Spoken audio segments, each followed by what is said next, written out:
अस्सलामुअलैकुम दोस्तों और साथियों, उम्मीद है आप लोग खैरियत से होंगे।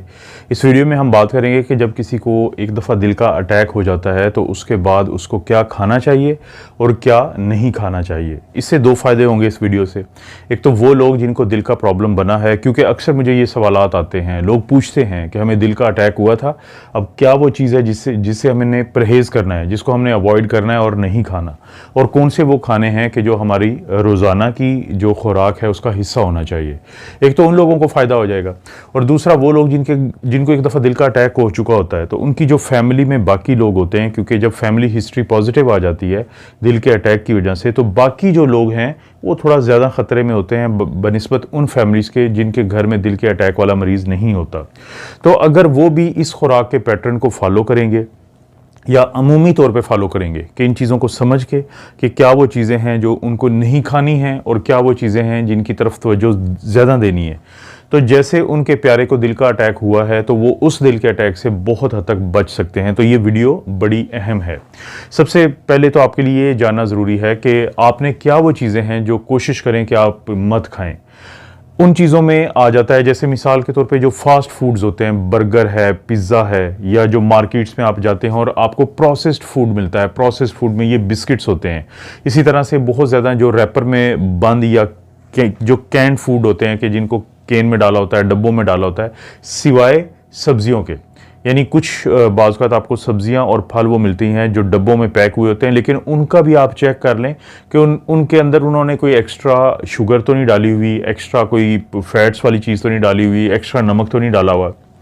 इसी तरह से जो अक्सर आप बाहर से ये मुरगन ग़िज़ाएँ खाते हैं, ये गोश्त खाते हैं, ये कढ़ाइयाँ खाते हैं, तो इस तरह की जो चीज़ें हैं, वो शख्स जिसको दिल का अटैक हो चुका हो और वो शख्स जो ये चाहता हो कि अपनी खुराक में बुनियादी तब्दीली लाए ताकि वो दिल के अटैक से या इस तरह के मसाइल से बचे, तो ये ख़ास तौर पे जो मेन चीज़ें होती हैं कि जिनको आपने परहेज़ करना है, ये बाहर के जो अक्सर ऐसे खाने होते हैं जो हम रेडियों से खा लेते हैं, जैसे कि बहुत सारी चीज़ें होती हैं कि जिसमें हम ये दही बड़े टाइप की चीज़ें होती हैं, तो ये वो चीज़ें होती हैं जो आपके लिए बहुत ख़तरनाक साबित हो सकती हैं अगर आप दिल के भी मरीज़ हैं या आप इस चीज़ से बचना चाहते हैं।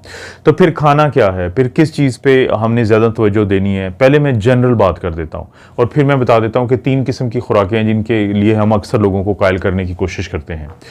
एक तो आप कोशिश करें कि अगर आप दिल के मसाइल से बचना चाहते हैं या दिल के मरीज़ों और अगली दफ़ा बचना चाहते हैं कि दोबारा अटैक ना हो, तो आप घर का बना हुआ खाना खाएं। ये बड़ी अहम बात है, क्योंकि आपके हाथ में होता है उस खाने के अंदर वो तब्दीलियां करना जो आपकी सेहत के लिए ज़रूरी है। और ये जो आपका खाना होता है इसको मुश्तमिल होना चाहिए ज़्यादातर ये फल और सब्जियों पे, और जो सब्जियां आप बनाएंगे उनमें नमक कम से कम हो, क्योंकि नमक की आजकल हम बहुत ज़्यादा बात करते हैं। किसी दौर में हम कहते थे कि आप 6 ग्राम यानी 6000 मिलीग्राम तक नमक ले सकते हैं एक दिन में, लेकिन अब उसको मज़ीद कम किया गया है, उसको 2300 मिलीग्राम यानी 2.3 ग्राम्स एक दिन में उस तक ले आए हैं। और अभी साइंटिस्ट की या रिसर्चर्स की कोशिश है कि इसको 1500 मिलीग्राम यानी 1.5 ग्राम्स तक लेके आएँ। उसकी वजह क्या होती है कि सोडियम का डायरेक्ट ताल्लुक है आपके ब्लड प्रेशर से, और ब्लड प्रेशर का, अगर आपका ब्लड प्रेशर ज़्यादा रहता है तो उसका डायरेक्ट ताल्लुक है आपके दिल की सेहत से। तो आपके जो अमूमी खाने होने चाहिए उसमें फल हैं, सब्जियां हैं, कम नमक वाली चीज़ें हैं, उसमें मछली है। मछली बड़ा अहम रोल अदा करती है आपके दिल की सेहत के लिए, क्योंकि उसके अंदर होता है ओमेगा 3 फैटी एसिड्स। ख़ास तौर पे जो ऑयली फ़िश होती है, जो फैटी फ़िश होती है, जिसमें जैसे सार्डीन्स हैं, जिसमें मैकरेल है, जिसमें ट्राउट है, जिसमें सैल्मन है, ये कुछ ऐसी मछलियां हैं जो ख़ुसूसी तौर पे जिस पे हम बहुत ज़्यादा हम कहते हैं कि इसको इस्तेमाल करें कम से कम हफ्ते में 2 दफ़ा। बहुत सारे लोग पूछते हैं कि अंडे कितने खाने चाहिए। मैं अक्सर दोस्तों को कहता हूँ, क्योंकि इसके बारे में बड़ी कन्फ्यूजन वाली वीडियो बनी हुई है, कि अगर आप दिल के मसलों से बचना चाहते हैं या आपको दिल का पहले मसला बन चुका है तो आप रोज़ाना 1 अंडा खा सकते हैं। यानी जो रिकमेंडेशन है वो हफ्ते में 6 अंडों की है, लेकिन कम से कम आप एक जो अंडा है वो रोज़ाना खाएंगे तो वो तकरीबन वही मतलूबा तादाद बन सकती है। मछली आपने हफ्ते में 2 दफ़ा खानी है, और इसी तरह जो गोश्त होता है वो आप हफ्ते में 1 दफ़ा खा सकते हैं, जो रेड मीट होता है। लेकिन कोशिश करें कि जो हम मक्खन पेड़े की तरफ जाते हैं उसकी बजाय हमने जो प्लांट ऑयल होता है, जिसको हम ऑलिव ऑयल कहते हैं, तो हमने उसकी तरफ जाना है। ये बहुत ज़रूरी है। ये मैं जनरल सी कुछ चीज़ें आपको बता रहा हूँ। इसी तरह सिगरेट पीने वालों को तो बिल्कुल चाहिए कि वो सिगरेट छोड़ दें, और ख़ुराक में जो इन चीज़ों के अलावा आप ये जो नट्स होते हैं, ये जो अखरोट है, बादाम है, ये चीज़ें आपके लिए अच्छी होती हैं, पिस्ता, काजू वगैरह, ये आपके लिए बेहतर होती हैं। आप अपने डॉक्टर के मशवरे के साथ इनको भी अपनी खुराक में शामिल रखें। दालें, फलियाँ, मटर, ये चीज़ें भी आपको बहुत ज़्यादा फ़ायदा देती हैं। जिस तरह सिगरेट की बात की है, तो इसी तरह जो लोग ड्रिंक करते हैं उनको समझ आनी चाहिए कि जो अल्कोहल होती है उनके दिल के सेहत के लिए बहुत ख़तरनाक है।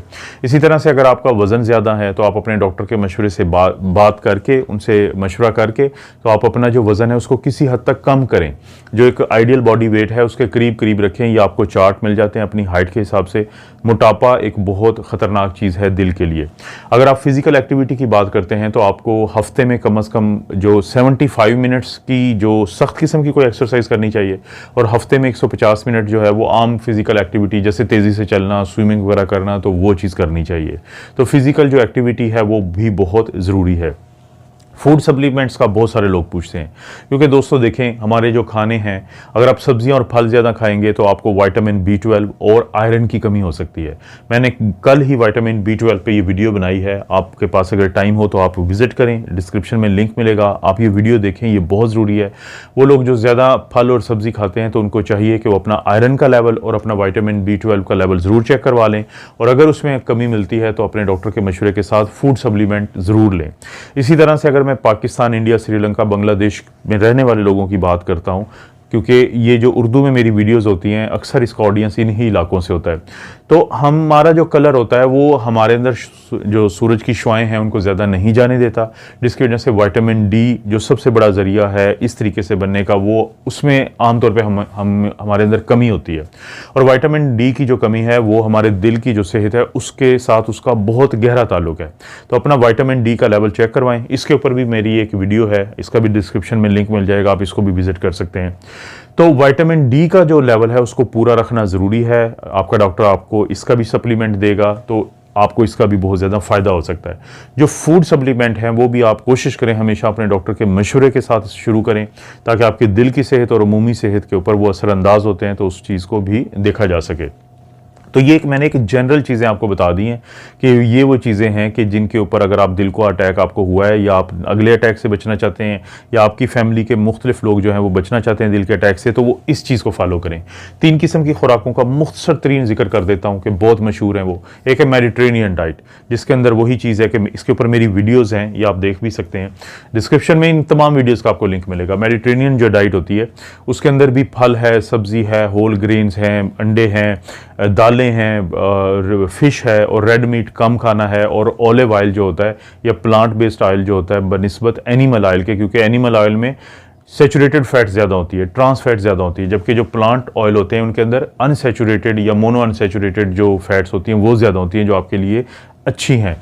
तो जो मेडिटेरेनियन डाइट है ये क्योंकि साबित शुदा है कि दिल के मरीज़ों के लिए अच्छी एक खुराक है, वज़न कम करने के लिए अच्छी एक खुराक है, तो इस खुराक का हम कहते हैं। दूसरी जो टाइप की खुराक होती है उसको हम कहते हैं डैश डाइट। डैश डाइट क्या होती है? Dietary approaches to stop hypertension. इसके ऊपर भी आपको कोई ना कोई वीडियो मिल जाएगी, खुद मैंने भी वीडियो बनाई हुई है, आप देख सकते हैं, विजिट कर सकते हैं। तो dietary approaches to stop hypertension या डैश डाइट का क्या फ़र्क है मेडिटेरेनियन डाइट से? एक बहुत बड़ा फ़र्क है कि इसमें जो नमक है उसके कम इस्तेमाल पे बहुत ज़्यादा ताकीद की जाती है। जैसे मैं पहले भी बात कर चुका हूँ कि आहिस्ता आहिस्ता हमें ये पता चला है रिसर्च से कि जो नमक का ज़्यादा इस्तेमाल है वो आपके दिल की सेहत के लिए और बाकी सेहत के लिए एक अच्छी चीज़ नहीं है। तो डैश डाइट में इस चीज़ पे बात की गई है। और उसके बाद आखिर में जो एक डाइट बहुत ज़्यादा दिल के मरीज़ों को तजवीज़ की जाती है वो है प्लांट बेस्ड डाइट या प्लांट फॉरवर्डिंग डाइट, इसको हम कहते हैं। तो इसके अंदर जैसे नाम से ही जाहिर है ये तकरीबन स्ट्रिक्ट वेजिटेरियन होते हैं, ये ज़्यादा से ज़्यादा खाते ही फल और सब्जियां हैं। तो ये भी दिल की सेहत के लिए बहुत ज़रूरी है, क्योंकि इससे भी आपका वज़न कम होगा, इससे भी आपकी जो ब्लड प्रेशर है वो बेहतर होगा। लेकिन जिस चीज़ का ख्याल रखना है वो विटामिन B12 और आयरन और बाकी जो विटामिन डी होता है, क्योंकि ये कम होता है इन चीज़ों के अंदर, तो उसकी कमी का आपने शिकार नहीं होना। तो ये 3 किस्म की खुराकों पे ख़ुसूसी तौर पे आप रिसर्च भी करें, इनके बारे में बहुत आपको वीडियोस मिल जाएंगी। और जो मैं अमूमी तौर पे आपको बता चुका हूँ, क्योंकि ये सवाल बहुत ज़्यादा पूछा जाता था दिल के मरीज़ों की तरफ से कि हमने क्या खाना है और क्या नहीं खाना, तो मेरी कोशिश होती है कि जैसे ही मैं टाइम मिलता है तो मैं इस तरह की वीडियो आपके लिए ज़रूर बना देता हूँ। अभी तक इस चैनल को अगर आपने सब्सक्राइब नहीं किया तो ज़रूर सब्सक्राइब करें। ये घंटी की आवाज़ आपको आ गई है, इसको दबा दें। ये वीडियो को लाइक करें और हर वीडियो को प्लीज़ लाइक किया करें। सिर्फ वो वीडियो जो आपके किसी दोस्त रिश्तेदार को फ़ायदा दे देती है उसको डाउनलोड किए बगैर शेयर कर दिया करें। डाउनलोड आप अपने लिए कर लिया करें वीडियो को। आप अपना और अपनी फैमिली का ख्याल रखें। अल्लाह ताला आपको और आपकी फैमिली को हर किस्म की बुराई, बीमारी और आजमाइश से महफूज रखे।